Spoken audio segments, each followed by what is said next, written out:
Ah, e agora com o microfone ligado ficou bem melhor. Acredito até que você consiga me ouvir.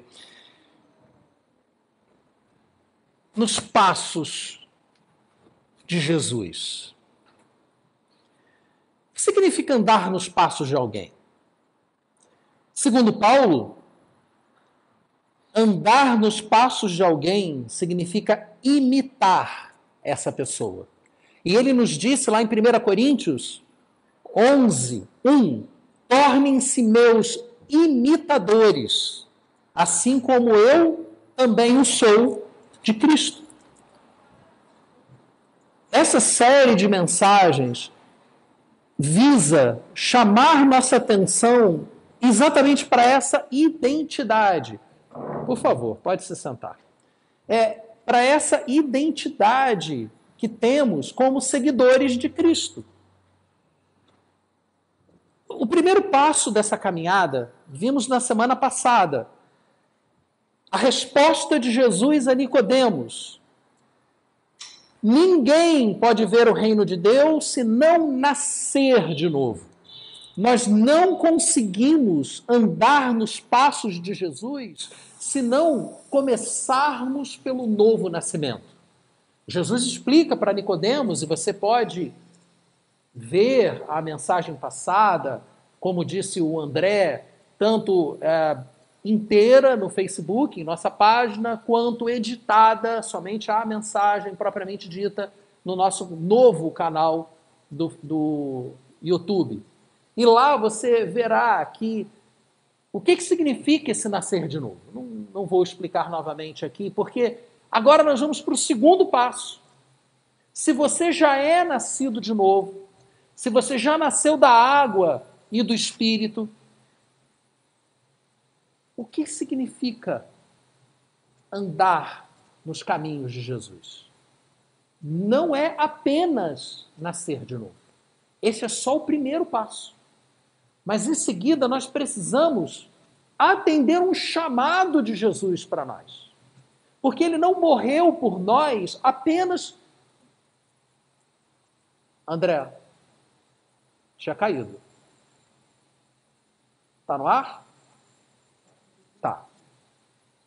Bom, agora tá. Deu uma piscada ali, sumiu e voltou. Se você perdeu o contato, avisa aqui para a equipe. Ok? Você vê, agora eu tenho que me preocupar com isso também. Haja concentração, meu Deus, haja concentração. Então vamos dar uma pausa. Deixa eu te fazer uma pergunta. Para que todos nós voltemos a nossa atenção para o que a gente está falando aqui. Já que o primeiro passo dessa caminhada é nascer de novo, você se considera nascido de novo? Vamos orar. Pai amado, queremos caminhar contigo e muitas vezes não sabemos como. Queremos nos parecer cada vez mais com o teu Filho Jesus, mas muitas vezes não sabemos como. Eu te peço, Senhor, que o Senhor nos oriente, que o Senhor nos mostre como devemos agir, que cada um dos nossos passos seja guiado pelo teu Espírito, aconselhado pelo teu Espírito, para que possamos agir segundo a tua vontade e para que o nome do teu Filho Jesus seja glorificado em nossas vidas. É o que eu te peço, justamente em nome de Jesus. Amém. Amém. Se somos nascidos de novo, da água e do Espírito, o próximo passo é ouvirmos o chamado de Deus. Ouvirmos e respondermos a este chamado. Por exemplo, vemos em Mateus 8, 19, a resposta de um mestre da lei para Jesus.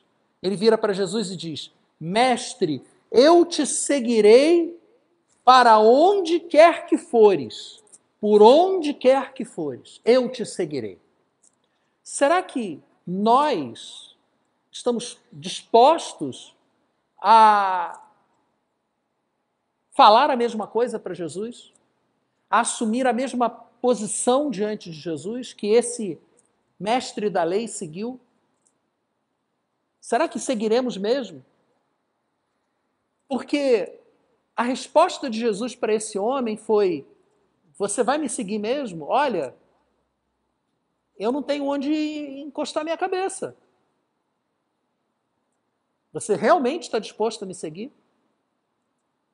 Hoje em dia, tem sido apresentado um evangelho distorcido que prega uma vitória aqui nessa terra, que afirma que o seguidor de Jesus não sofrerá, que o seguidor de Jesus não passará por problemas, que o seguidor de Jesus não ficará doente, que será próspero.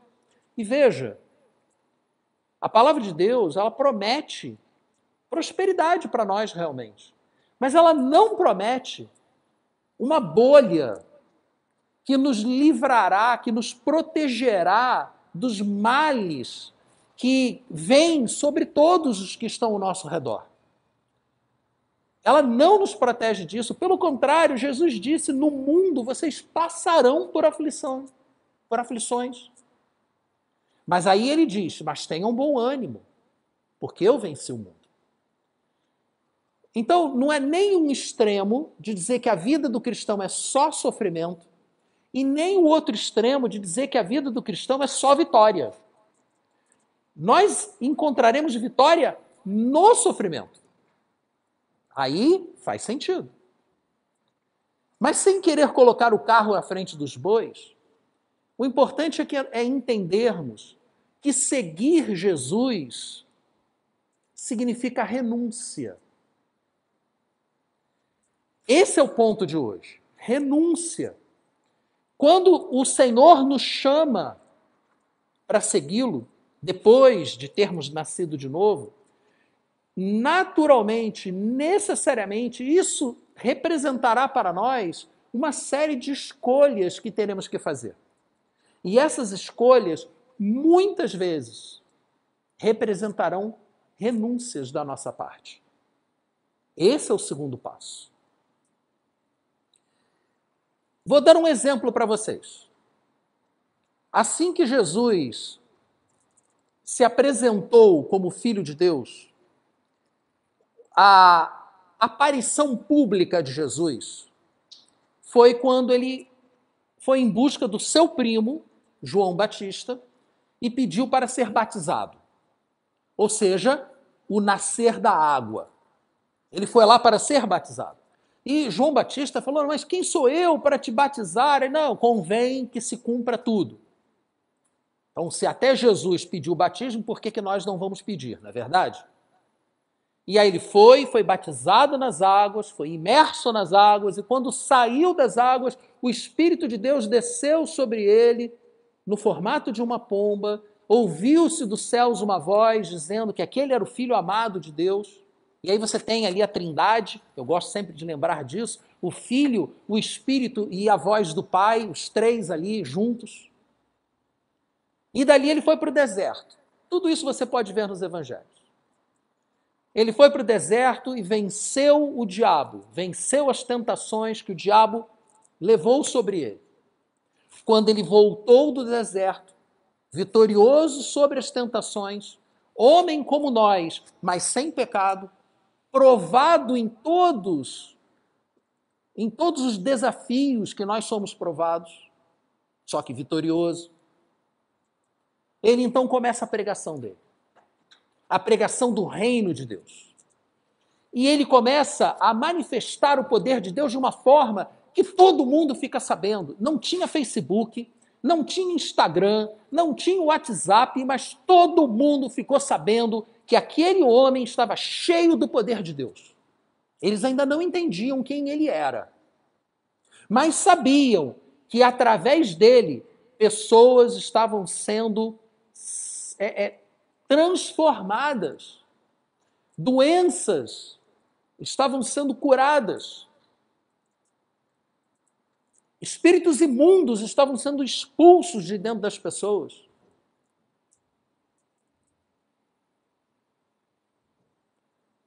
E as pessoas começaram a seguir esse homem. Para onde ele ia, multidões iam atrás. E num desses momentos, logo, eu estou falando do início, gente. Eu não estou falando de 3 anos depois, eu estou falando nas primeiras semanas. Jesus chega até um lago, uma multidão de gente querendo ouvi-lo falar, e ele então pede ao dono do barco que permita que ele suba no barco, afaste o barco da praia, para que ele possa falar àquela multidão de pessoas de uma forma mais eficaz. Porque assim como não tinha Facebook, Instagram, WhatsApp, também não tinha microfone. Mas Jesus falava a multidões de pessoas sem microfone. Hoje a gente se enrola todo aqui por causa do microfone. Realmente Jesus era fantástico, né?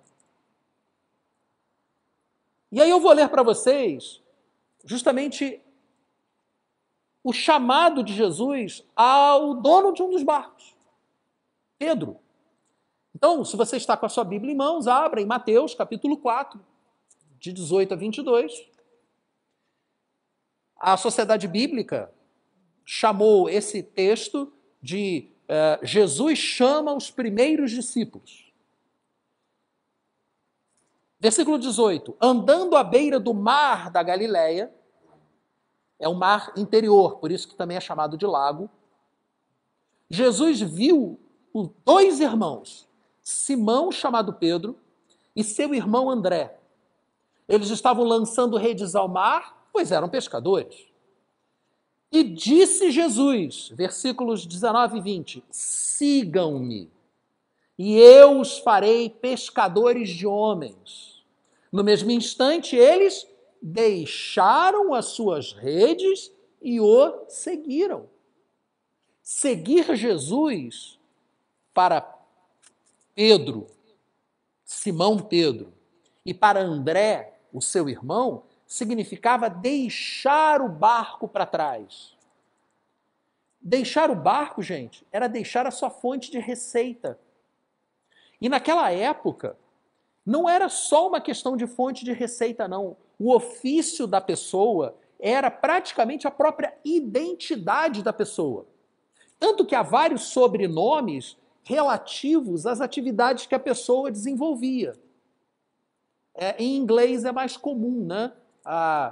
Em alemão também, né? Schumacher, por exemplo, aquele corredor de Fórmula 1. Schumacher é fabricante de sapato, é sapateiro. Thatcher é colocador de telhado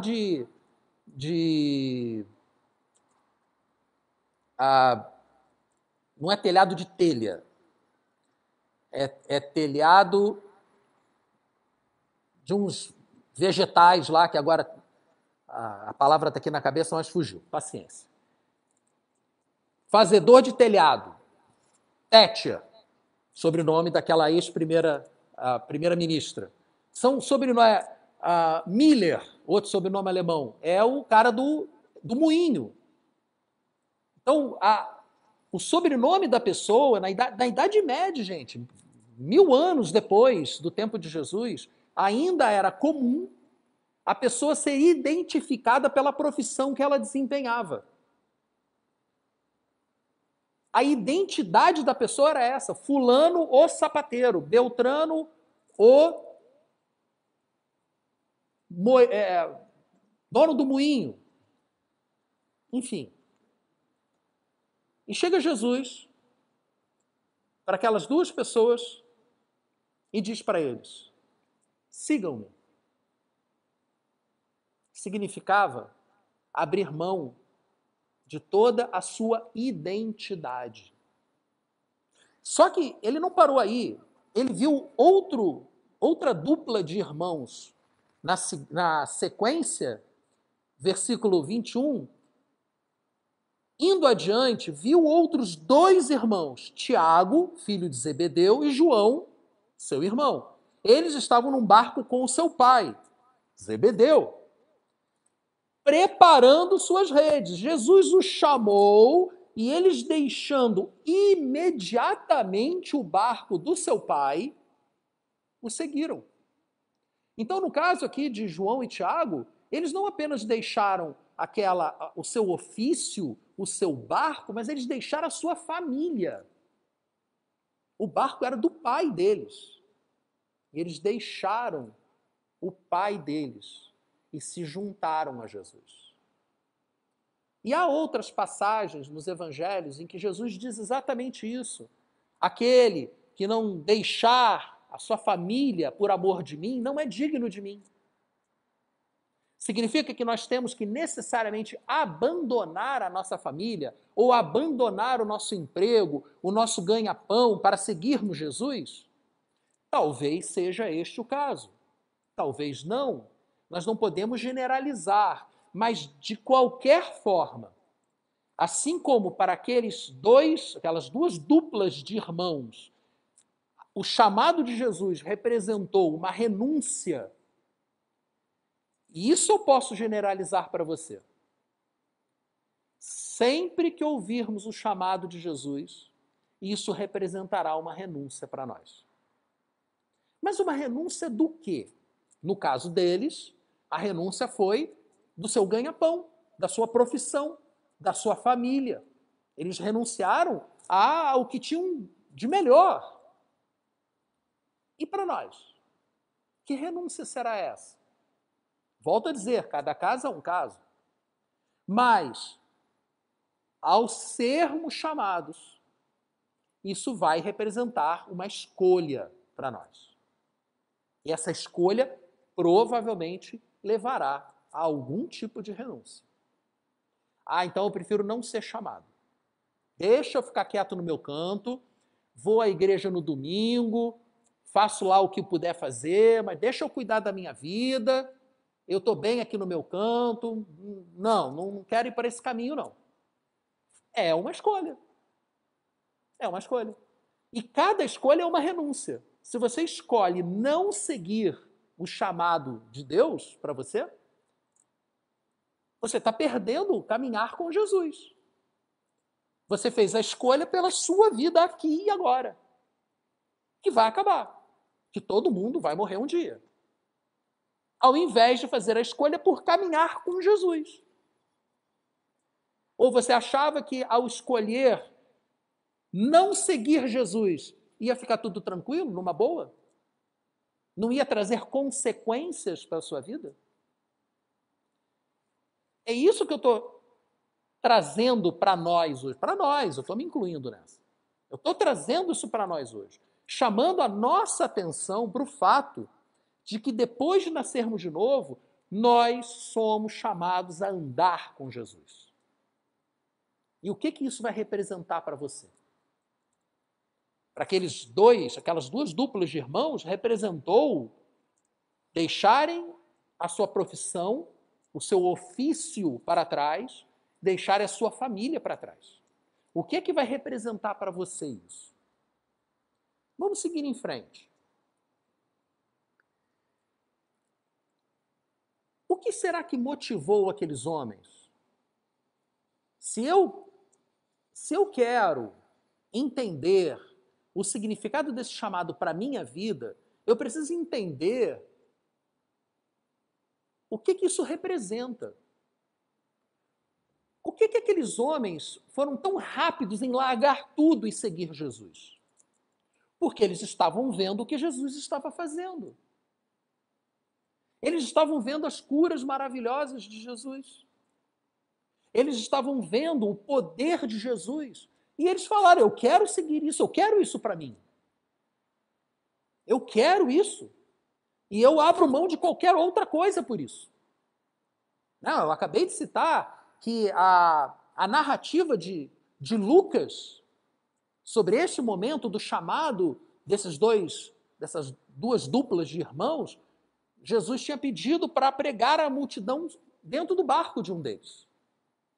Então, lá em Lucas, capítulo 5 de Lucas, de 1 a 3, você vê esse momento do chamado de uma outra forma. Isso ajuda a explicar a motivação dessas pessoas. Eles estavam vendo sinais e prodígios. E eles queriam participar disso. Hoje nós não vemos isso com tanta naturalidade. Então, realmente, não é de se estranhar que hoje a gente fique com um pé atrás. Calma lá. Peraí, devagar com esse chamado aí, porque eu olho em volta e eu não estou vendo muito desse poder, não. Eles viram e eles tomaram a decisão de abandonar tudo. Eu não estou vendo. Por que eu vou trocar o meu certo por esse duvidoso? Perfeitamente compreensível isso. Não estamos aqui para nos auto-enganarmos, né? A gente olha em volta e a gente vê que muitas vezes a vida do cristão não é como deveria ser. Por que eu vou seguir por esse caminho? Mas a ideia aqui é exatamente essa. Tem alguma coisa errada acontecendo. Tem alguma coisa errada acontecendo porque nós, como cristãos, ao fazermos as nossas escolhas, não estamos vendo transformação. Nem nas nossas vidas, quanto mais na vida dos outros. Mas veja que mesmo vendo todos esses milagres acontecendo, e se buscarmos também veremos, havia aqueles que não aceitavam o chamado. Agora a gente se aproxima mais da nossa realidade aqui. Então eu peço que você abra sua Bíblia em Marcos. Esse relato ele acontece nos 3 evangelhos sinóticos, Mateus, Marcos e Lucas. Por que eu escolhi o de Marcos? Porque tem um pequeno detalhe a mais que eu quero chamar sua atenção para ele. Então, Marcos, capítulo 10, versículos de 17 a 22, é uma passagem chamada O Jovem Rico, que fala muito sobre as nossas motivações em ouvir ou não ouvir o chamado de Deus para as nossas vidas. Versículo 17 diz assim: Quando Jesus ia saindo, um homem correu em sua direção, pôs-se de joelho diante dele e perguntou: Bom mestre, o que farei para herdar a vida eterna? Pergunta boa, você está preocupado com isso? O que você deve fazer para herdar a vida eterna? Se você acha que a vida é aqui e agora, realmente essa narrativa não faz o menor sentido para você. Mas, se você, como eu, entende que isto aqui não é tudo e que haverá uma outra vida depois dessa, realmente, aí a gente tem que se preocupar com o que vai acontecer depois. E este jovem, era um jovem, normalmente jovem não está preocupado com isso.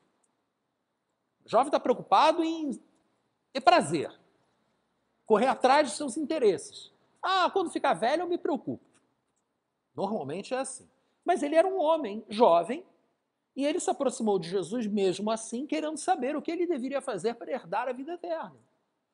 E aí ele respondeu Jesus: por que você me chama de bom? Primeiro Jesus deu logo um tranco nele. Bom mestre. Vem cá, por que está me chamando de bom por quê? Por quê? Ninguém é bom a não ser um que é Deus. Primeiro, logo essa resposta atravessada de Jesus para o rapaz. Mas então Jesus disse o que o rapaz estava querendo saber. Versículo 19. Você conhece os mandamentos. Não matarás, não adulterarás, não furtarás, não darás falso testemunho, não enganarás ninguém, honra teu pai e tua mãe. E ele declarou, o jovem: Mestre, a tudo isso tenho obedecido desde a minha adolescência. Bom, o garoto era bom. O garoto fazia tudo direitinho. Mas alguma coisa dentro dele dizia para ele que estava faltando algo. E ele foi em busca de Jesus. Porque ele viu o que Jesus estava fazendo. E aí ele perguntou: o que eu tenho que fazer para ganhar a vida eterna? Eu quero ter garantia. Olha, eu vou à igreja todo domingo, eu sou dizimista, eu sou voluntário para trabalhar na igreja, eu já faço mais do que 99% das pessoas, mas algo me diz que está faltando algo. Está faltando alguma coisa aqui. Mas olha esse detalhezinho que eu disse para você que tem só no Evangelho de Marcos. Jesus olhou para ele, versículo 21, e o amou. Jesus não estava chateado com ele. Jesus não estava irritado com ele. Jesus não estava julgando o rapaz. Não era julgamento. O que Jesus acabou de falar não é fruto de julgamento, é fruto do amor. E ele disse para o rapaz, porque o amou. Falta-lhe uma coisa. Vá, venda tudo o que você possui e dê o dinheiro aos pobres. Assim, você terá um tesouro nos céus. Depois, venha e me siga. Diante disso, o jovem ficou abatido, porque tinha muitas riquezas e, portanto, foi embora triste. O jovem foi embora triste. Por que Jesus fez isso? Jesus fez isso com todos os seus seguidores? Não. Será que eu agora posso criar a teologia do vende tudo e dá para os pobres? Criar? Não, desculpe, já existe, tá? Já existe essa teologia de que Jesus veio só para os pobres e que todo mundo tem que vender tudo e dar tudo para os pobres. Normalmente quem prega essa teologia não vendeu o que tem para dar para os pobres. Diz que os outros têm que fazer isso. Tá? Vou fechar o parênteses aqui. Tá? Não, vou estender um pouquinho. Eu tive um professor no seminário que estava defendendo esse ponto de vista, com uma chave de carro pendurada no cinto. Que Jesus veio só para os pobres, e que quem tem recursos não vai para o céu e tudo mais. Tá? Pós-graduação no seminário. Aí eu olhei para a chave do carro dele, virei para ele e falei assim, você acha que você pode generalizar isso que você está falando? Você acha que o que Jesus disse para o jovem rico é para todo mundo? Ah, eu acho. Então por que não se aplica a você? Como assim? Ué, você tem um carro novo, que eu vi você chegar num carro novo, estou vendo a chave pendurada aí, por que você não vendeu o seu carro e deu para os pobres? Por que você fica dizendo para a gente aqui na sala de aula fazer isso e você mesmo não faz? Você sabe qual é o nome disso, né? Aí ele vira as costas e vai embora. É muito fácil dizer para os outros darem tudo o que tem, quando ele mesmo não faz. Muito fácil. Agora eu vou fechar o parênteses mesmo. Isso significa, meus irmãos, que Jesus não generalizou a forma como o chamado se aplica a cada um de nós. Ele olhou para o jovem rico e amou o jovem rico. E porque amou o jovem rico, e por conhecer o nosso coração, ele sabia qual era o tesouro daquele jovem. O que era, qual era a prioridade na vida daquele jovem. A sua prioridade, você pode até ter muito dinheiro, e essa não ser a sua prioridade. De repente, a sua prioridade é a sua família. E aí Jesus vira e fala, se você não deixa a sua família por amor de mim, você não é digno de mim. Percebem que a questão aqui não é o dinheiro ou a família, a questão aqui é a prioridade. Jesus nos chama para segui-lo, e isso significa colocá-lo como a prioridade em nossa vida. E tendo Jesus como prioridade, você pode ter família, você pode ter recursos, desde que Jesus seja a prioridade. É esse que é o ponto aqui. Esse é que é o segundo passo na caminhada com Jesus. Esta é que é a renúncia que teremos que fazer. E cada um de nós irá exercitar essa renúncia de uma forma diferente. Porque cada um de nós tem o seu tesouro? E aí eu lhe pergunto, qual a sua prioridade? É para você meditar nisso. Para você, terminando isso daqui, depois do seu almoço de domingo, parar para pensar. Qual é a minha prioridade hoje? É ser feliz? Essa é a prioridade de quase todo mundo, né? Ah, eu quero ser feliz. Eu quero me casar para que o outro me faça feliz. Lógico que não vai dar certo. Que o outro também quer estar se casando para que você o faça feliz, e aí nenhum dos dois vai fazer nenhum outro feliz e o casamento vai acabar. Ah, eu quero ser feliz. Ah, eu quero ser rico. Ah, eu quero... Enfim, o que é que você quer? O que você quer é a sua prioridade. Jesus está nos chamando para priorizarmos andar com Ele. E para cada um de nós, isso vai significar uma coisa diferente. E o que vai significar isso para você? Eu não sei. É só você que pode saber. Eu não tenho como dizer para você o que significa para você seguir Jesus. Eu não conheço o teu coração, eu não sou Jesus. Jesus olhava para a pessoa e lia o coração dela. Ele sabia qual era a prioridade da pessoa. E por nos amar, ele vem e pede. Isso aí que está na tua mão.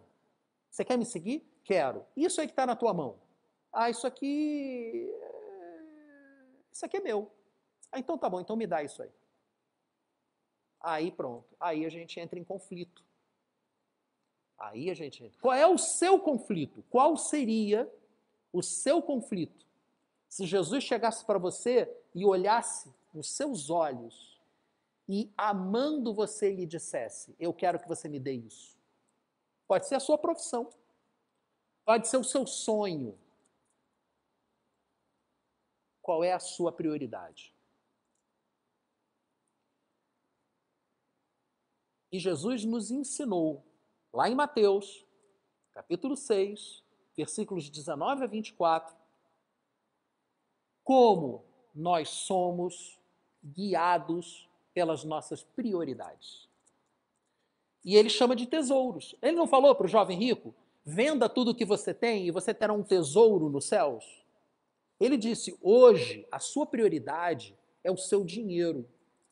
Você cumpre todas as normas, mas o seu Deus é o seu dinheiro. É o seu dinheiro que guia a sua vida. Você quer ser guiado por mim? Você quer me seguir? Se livre do seu dinheiro, porque ele é o seu Deus.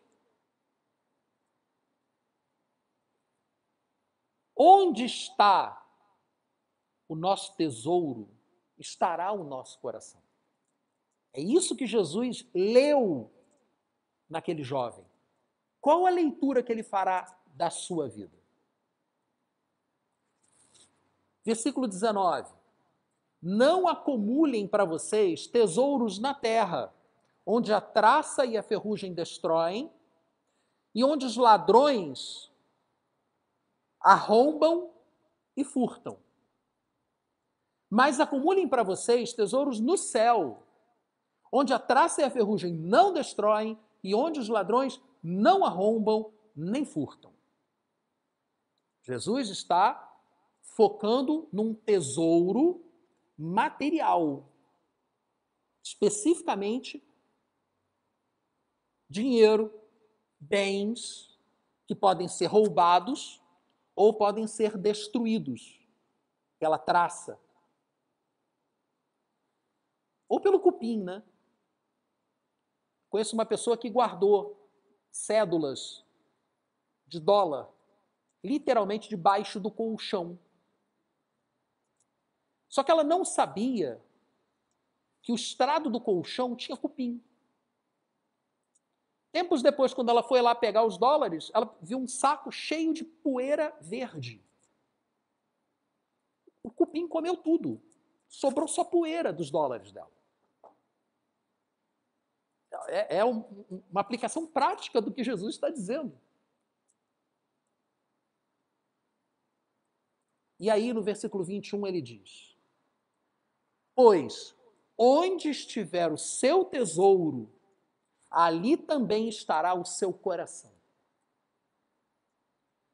Aqui, nesse caso, ele está, da mesma forma que fez com o jovem rico, se referindo especificamente a bens materiais. Mas eu volto a dizer, Jesus já expandiu isso em outros momentos a outros tesouros. Vocês sabem que para muito pastor, como eu, o tesouro é ser pastor? Que ser pastor se torna um ídolo. Porque o que é um ídolo? Um ídolo é um Deus com D minúsculo. E para muito pastor, ser pastor é mais importante do que servir a Deus. Não é, mas ele serve a Deus sendo pastor. Mas e se não for isso que Deus quer para a vida dele? Ele não está ali para servir a Deus, ele está ali para servir o seu próprio sonho. Sua própria vontade de ser pastor. Isso pode acontecer. É tão fácil para nós seres humanos nos enganarmos nas nossas motivações. É por isso que nós temos que humildemente, todos os dias, nos colocarmos diante de Deus e pedir que Ele nos esclareça em relação a quem nós realmente somos. Senhor, eu estou seguindo os teus passos? O Senhor é a minha prioridade? Ou eu estou deixando que a minha família se torne a minha prioridade? Ou estou deixando que o meu negócio se torne a minha prioridade? Ou estou deixando que qualquer outra coisa se torne a minha prioridade, o meu tesouro, e ali estará o meu coração? Nós precisamos, se queremos seguir os passos de Jesus, nós precisamos nos questionar constantemente sobre as nossas motivações. Porque aí no versículo 24, vou pular o 22 e o 23, ele diz: ninguém pode servir a dois senhores. Ninguém. Pois odiará um e amará o outro. Ou se dedicará a um e desprezará o outro. Vocês não podem servir a Deus e ao dinheiro. No caso, a palavra grega aqui é mamon. É uma divindade. O dinheiro se torna uma divindade para muita gente. Que era o caso do jovem rico. A passagem é diferente, tá? São duas passagens diferentes. Mas Jesus está falando a mesma coisa. Está falando que para darmos o segundo passo na nossa caminhada com Ele, depois de nascermos de novo, é necessário priorizarmos a vontade de Deus nas nossas vidas. É necessário depositarmos o nosso coração no céu. Para isso, será necessário, primeiro, depositarmos o nosso tesouro no céu. Porque, como acabamos de ler, onde estiver o nosso tesouro, lá estará o nosso coração. Qual o seu tesouro? Eu perguntei agora há 5 minutos, qual a sua prioridade? E eu agora pergunto, qual o seu tesouro? A sua prioridade será o seu tesouro. E lá estará o seu coração. É o que a palavra está nos ensinando. Concluindo,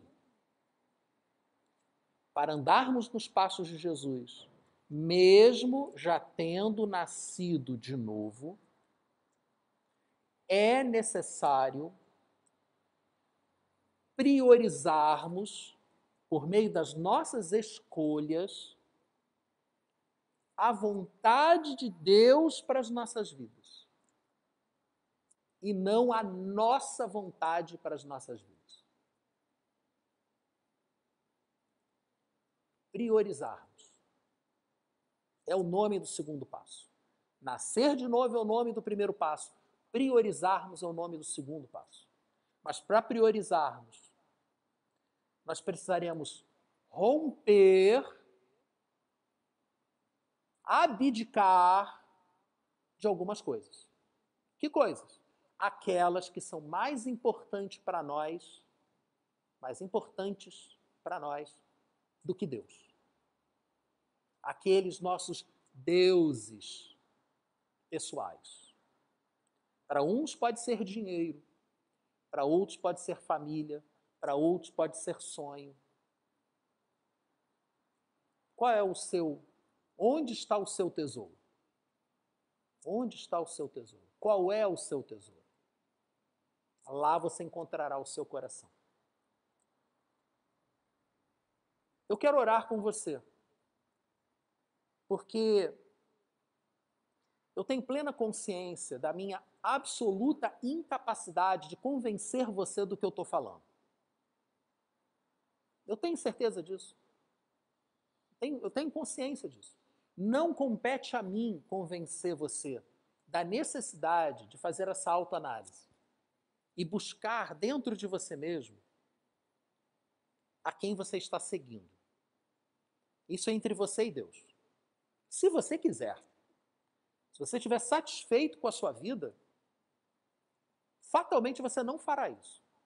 Você está satisfeito, não mexe no que está bom. Se mexer, estraga. Muita gente pensa assim. Mas se lá no fundo você está sentindo que alguma coisa não está funcionando, como aquele jovem rico tinha tudo, estava tudo certo para ele. Mas alguma coisa estava incomodando ele, ele sabia que alguma coisa estava errada. E aí ele foi e perguntou, ouviu. Perguntar, se você perguntar, você vai ouvir. Então, se você está bem, está feliz, está tranquilão, fica na tua. Agora, se você está sentindo que está faltando alguma coisa, pergunte para Deus.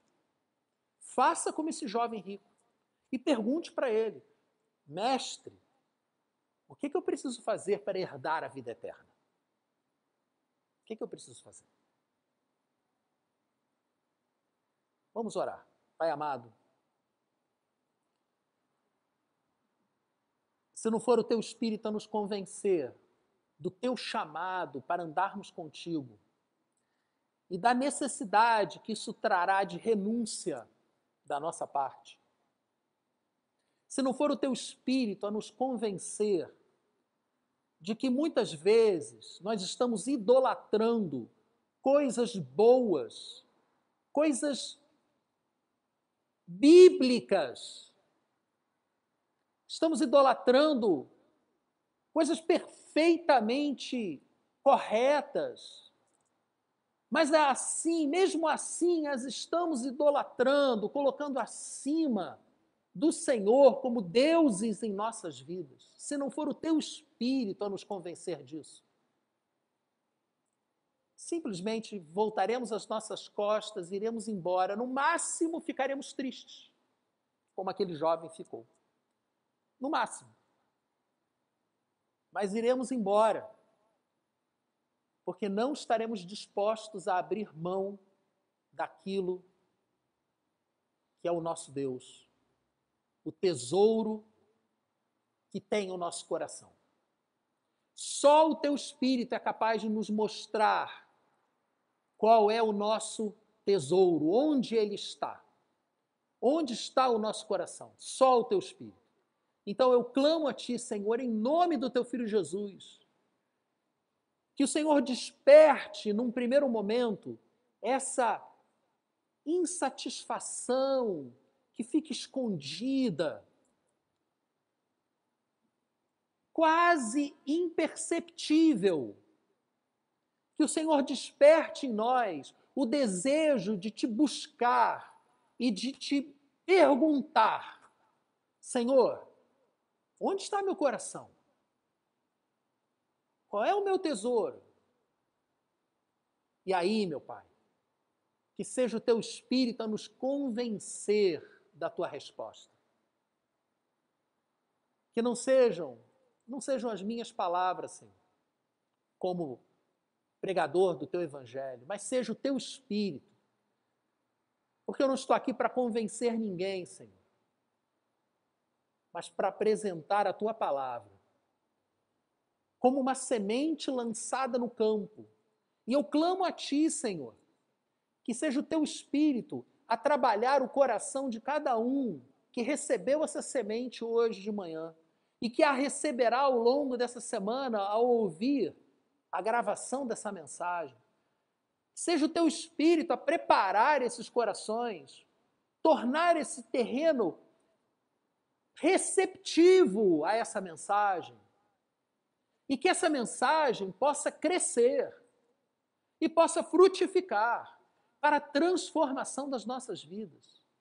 Para que assim, ao andarmos segundo a tua palavra, possamos ser verdadeiramente felizes, verdadeiramente satisfeitos, completos, seguros de que não importa o que estiver acontecendo ao nosso redor, nós estamos caminhando juntamente com o nosso Senhor, conforme a vontade do nosso Senhor para a nossa vida.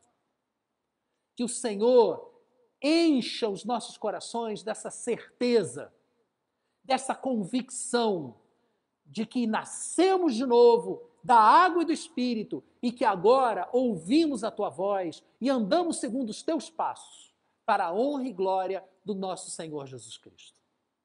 Dá essa convicção aos nossos corações, Senhor. Ou nos mostra o que devemos fazer para glorificar o nome do teu Filho Jesus em nossas vidas até que o Senhor volte. Até que o Senhor volte. Em nome de Jesus. Amém. E amém. Meus irmãos, essa palavra não é fácil, não. É com temor e tremor que eu ouço minha própria voz, as minhas próprias palavras. É com temor e tremor. E eu digo para vocês o seguinte, que tem que ser um passo de cada vez. Não é só porque eu participo do Celebrando a Transformação e, portanto, já aprendi a viver a vida um dia de cada vez, a caminhar um passo de cada vez. Não é só por isso que eu estou dizendo isso. É porque a palavra de Deus nos ensina que basta a cada dia o seu mal. Então, nesse momento, é para ouvirmos o que Deus tem para nós, meditarmos nisso e chegarmos às nossas conclusões. Um dia de cada vez. E agora, na dinâmica da nossa celebração a Deus, nós celebramos a Deus entregando para Ele as nossas necessidades, os nossos motivos de oração. E está conosco hoje, aqui na igreja, o pastor Newton. Pastor Newton é presidente ou diretor executivo? Diretor-geral, tá vendo? Não é nem presidente, nem diretor executivo, é diretor-geral da Convenção Batista Carioca. Está aqui conosco para nos abençoar com uma palavra que diz respeito justamente a escolhas. Então, convido o pastor Newton a nos apresentar motivos de oração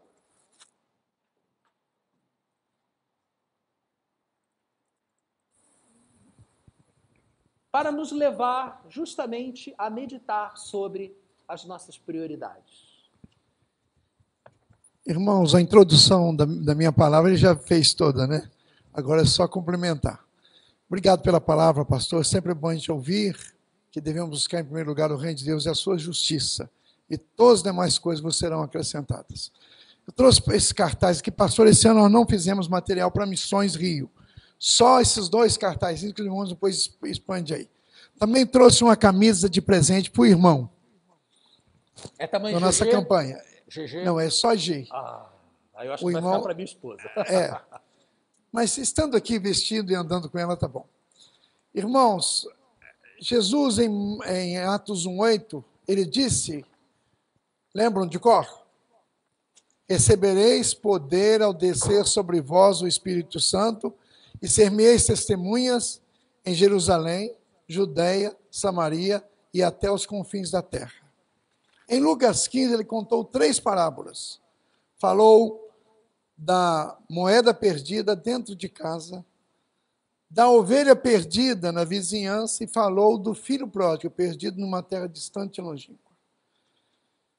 nesse texto, em Atos 1:8, em Mateus 28, 19, 20, e na palavra toda que o pastor disse aqui, está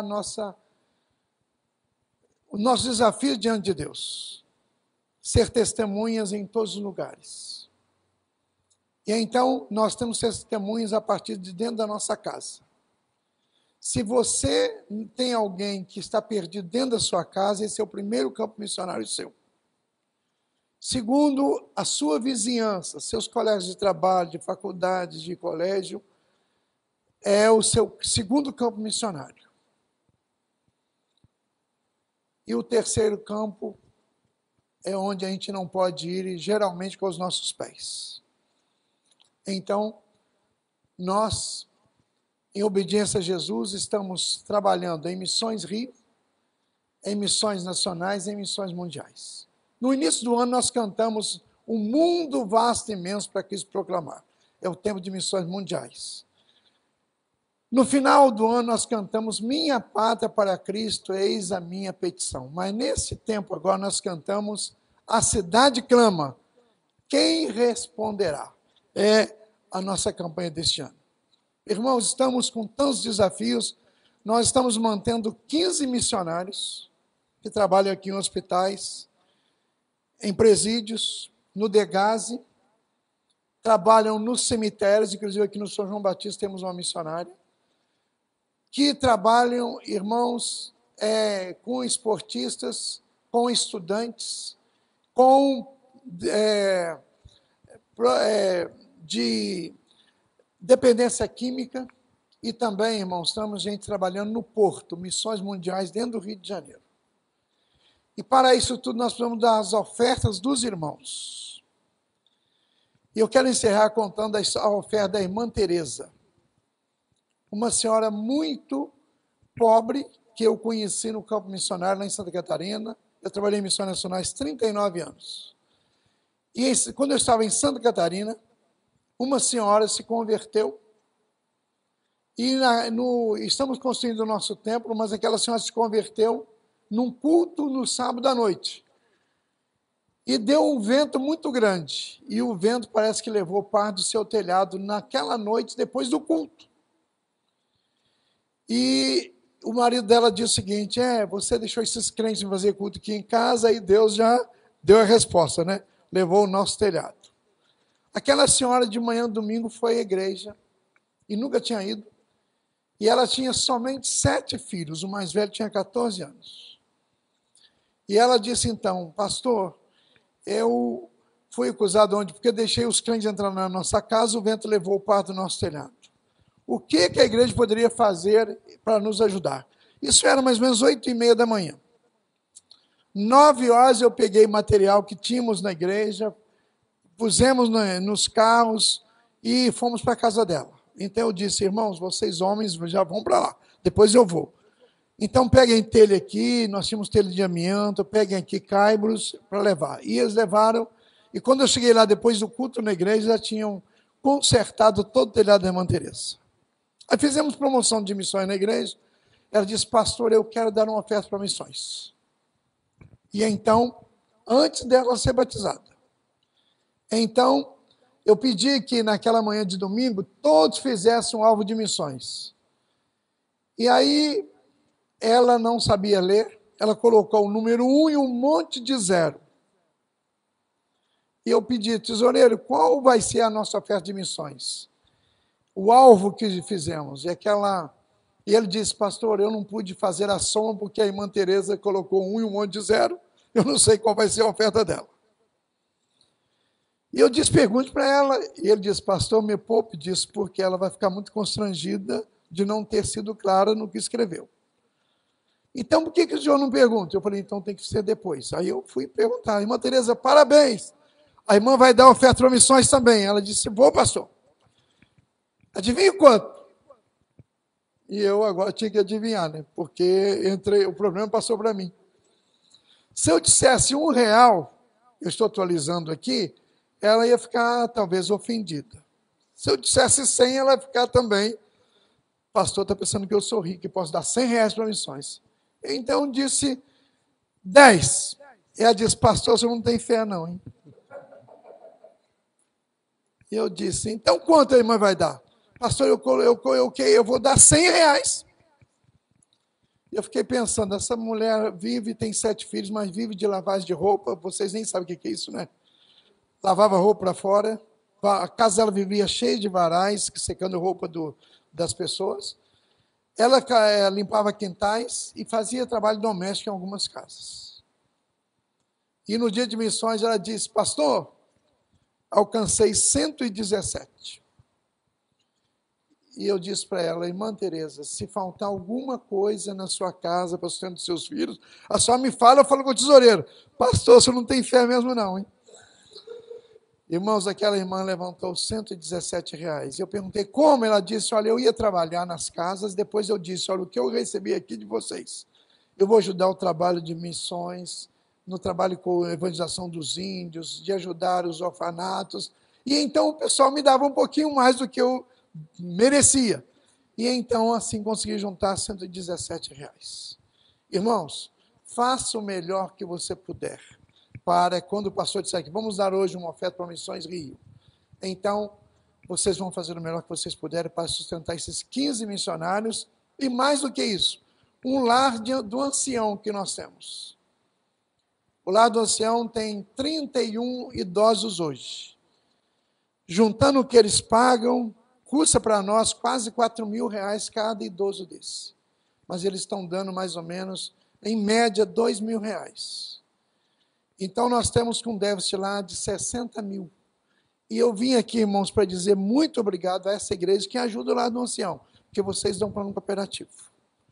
E parte desse dinheiro que os irmãos dão no seu dízimo vai para a convenção e vocês estão ajudando esses idosos lá. Mas estamos com esse rumo de R$60.000 mês. Então precisamos de mais idosos lá ou de mais ofertas para esse lado dos idosos. Não sei se os irmãos já foram lá, já visitaram. Fica em Campo Grande, na Estrada dos Caboclos. Então, quando quiserem ir lá, eu estou com o meu carro cheio de donativos. A Igreja da Cruz do Sá, as irmãs fizeram sapatinhos, né, agora de lã, né, para levar para aqueles idosos. São 31. Mas nós tínhamos 54. Mas por causa da crise da nossa cidade, e agora essa pandemia, algumas famílias tiraram os seus idosos, porque alguns ficaram desempregados e disseram para a gente, olha, eu com o que eu pago aqui, R$2.000, R$2.200, eu posso então sustentar o meu pai e ele vai me sustentar lá em casa, porque nós estamos desempregados. Então, meus irmãos, cooperem, você que pode, ajude-nos a conservar, a manter esse lar em pé, para a glória e honra do nosso Deus e para que nós também tenhamos corações abertos para ofertar para a obra de Deus. Pastor Leonardo, muito obrigado. Deus abençoe e Deus abençoe os irmãos. Obrigado, pastor. Ao final, vou pedir que o irmão ore por nós. E, gente, não foi combinado. Honestamente, não foi combinado. Mas, justamente, além dos motivos de oração, e esse é um motivo de oração, nós precisamos orar por vários, nós temos vários parceiros aqui na igreja que nós ajudamos. Não podemos ajudar a todos esses parceiros todos os meses, mas desde março que a gente vem ajudando, cada mês a gente ajuda um desses parceiros. E as suas ofertas para o Coração Social têm ido para esses parceiros. Então agora, no mês passado, nós oferecemos R$3.000 para a comunidade batista aqui do Dona Marta, que está fazendo uma obra assistencial fantástica lá em Acari. E domingo que vem, permitindo o Senhor, eu já vou ter as imagens do que esse dinheiro está fazendo lá. E já ajudamos o recolhimento Betel, e já ajudamos outros lugares. Então agora está na hora de ajudarmos. Qual o nome mesmo? Lar Batista do Ancião. Já ajudamos a Casa Batista da Amizade. Agora vamos ajudar o Lar Batista do Ancião. É o nosso alvo de ofertas de ação social para esse mês de julho. E já temos recursos na conta. Já temos recursos lá. Já temos quase R$2.000 na conta. Então, esses recursos já serão direcionados para lá. Só que, pastor Newton também comentou, também nos agradeceu, você que está em casa, porque o seu dízimo e a sua oferta dada para a igreja, porque são duas contas diferentes, é importante lembrar disso, tem a conta para dízimos e ofertas, que é essa conta que está projetada ali agora. A agência é a mesma, mas a conta é diferente. Então essa conta 4455557, veja, é 555 e não outra coisa, tá? Essa conta é a conta da igreja. E nós como igreja, somos dizimistas. Porque nós damos o dízimo dos nossos dízimos para a Convenção Batista Brasileira, Convenção Batista Carioca, o plano cooperativo da Convenção Batista Carioca, e para juntas de missões da Convenção Batista Brasileira, a Junta de Missões Mundiais, a Junta de Missões Nacionais. Então nós apoiamos com o dízimo dos nossos dízimos a essas três organizações, em benefício, o plano cooperativo em benefício dos missionários, do Lar Batista do Ancião, e as juntas em benefício dos missionários, tanto nacionais quanto mundiais. Essa igreja já é uma igreja generosa. Mas, a cada mês, é um dia de cada vez, é um mês de cada vez. Esse mês, ainda nos faltam cerca de 12 mil reais para alcançarmos as despesas desse mês. Não é isso? Mais ou menos uns 12 mil reais. Nós ainda não recebemos. Olha, na sexta-feira, na quinta-feira, não tinha na conta o dinheiro para pagar o aluguel. Não tinha. Na sexta-feira entrou o que faltava para pagarmos o aluguel. Está sendo um dia de cada vez. E haja coração. Haja coração. Então eu creio que daqui até o final do mês nós receberemos esses 12 mil reais. Eu creio nisso. Mas, e desses 12 mil estão ali embutidos justamente as nossas ofertas, a nossa contribuição mensal para juntas e para o plano cooperativo. Estão embutidos aí. Agora, na outra conta, que está ali o número, que já é um número bem diferente, 0838446, essa conta é a da ação social, é a conta do coração social.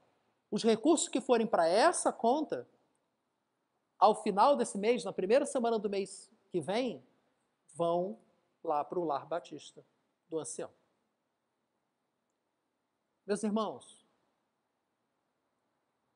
a Bíblia é repleta de exemplos de que quando estamos dispostos a fluir, nós somos preenchidos. É quando estamos dispostos a dar que recebemos. Não é uma troca, é a constatação da fidelidade de Deus. Se somos fiéis, Deus é muito mais. E Ele nos sustenta. Como diz a palavra,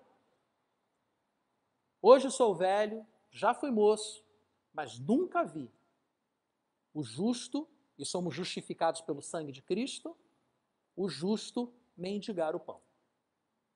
Passamos por dificuldades? Passamos. Passamos por dificuldades. Mas o Senhor está sempre ao nosso lado. Então, meus irmãos, envie para nós pelo WhatsApp o seu pedido de oração, a sua sugestão, o seu motivo de agradecimento, como vimos.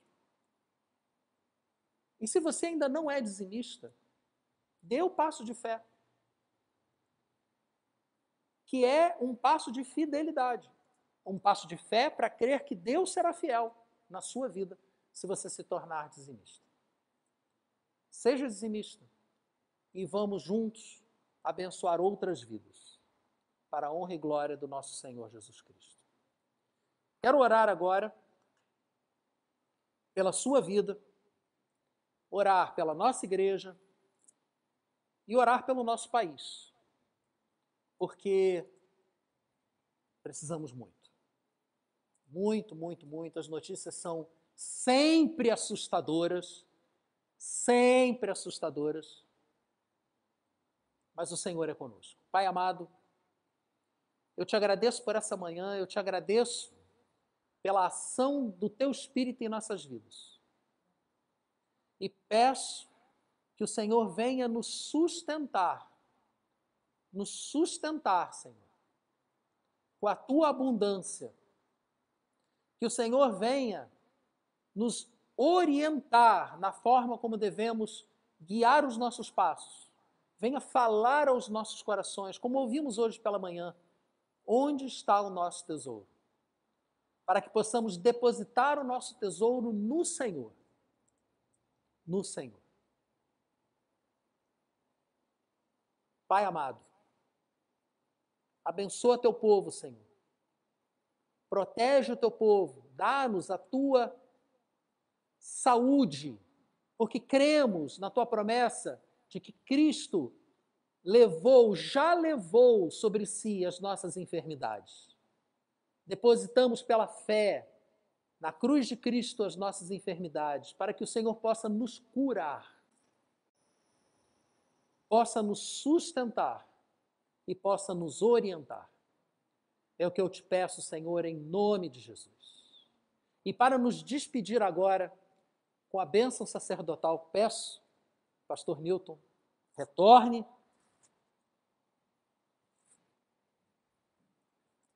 e nos despeça com a bênção final. Que o amor de Deus, nosso Pai, a graça salvadora de Jesus Cristo, o consolo, o conforto, os conselhos do Espírito Santo, sejam com a Igreja Batista na Orla Sul, sejam com todo o teu povo sobre a face da terra espalhado, desde agora e para todo sempre. Amém. Amém. Meus irmãos, vamos encerrar agora a projeção e os presentes que trouxeram suas ofertas e seus dízimos, então, terão aqui o momento de devolução presencial. Tá? Você que está em casa vai fazer isso por transferência bancária e os seus pedidos de oração serão encaminhados para o WhatsApp. Não precisam participar desse momento. Vamos na paz.